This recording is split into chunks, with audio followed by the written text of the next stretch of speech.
ভাইরে, কথায় আছে না, ছোট মরিচের ঝাল বেশি। এইটাই প্রমাণ। হাসনাত আব্দুল্লাহ আবারও সংসদে ঝড় তুললেন। মন্ত্রী সাহেবকে এমন একটা প্রশ্ন করলেন, মন্ত্রী সাহেব অবাক হয়ে গেলেন।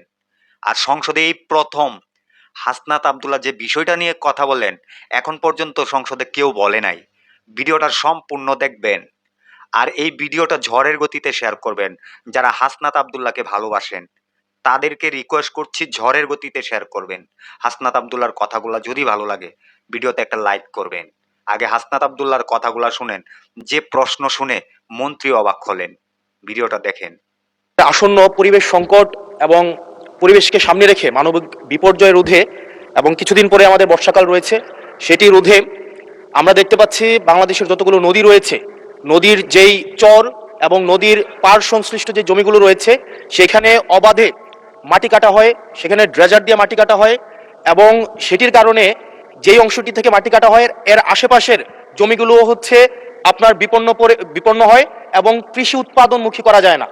যার ফলে যেটি হয়, আমাদের বন্যার সময় যে নদীর পার যেগুলো রয়েছে সেগুলো ভেঙে যায় এবং বন্যার সময় আমরা হচ্ছে যে ক্ষতি হয় সেই ক্ষতিটি 2 গুণ বা 3 গুণ বেড়ে যায়।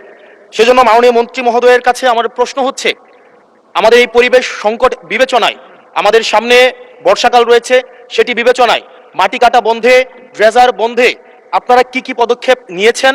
এবং দেখা যায় একটা মামলা দেওয়া হলে একদিনের মধ্যে কোর্ট থেকে জামিন নিয়ে আবার তাদের মাটি কাটা ব্যবসা শুরু করে দেয়। সেজন্য স্থায়ীভাবে এই বিষয়টি বন্ধে কি ধরনের পদক্ষেপ নেওয়া হবে সেই বিষয়টি জানতে চাচ্ছি। ধন্যবাদ। মাননীয় মন্ত্রী।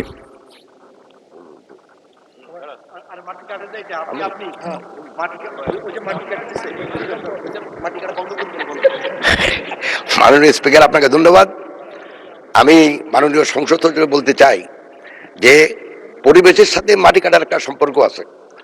সেটা শুধু উনি যেখানে বলতে সেখানে না, আমাদের ইটভাটা তো মাটি কাটা হয় যেটা আমাদের উর্বর জমি নষ্ট করে।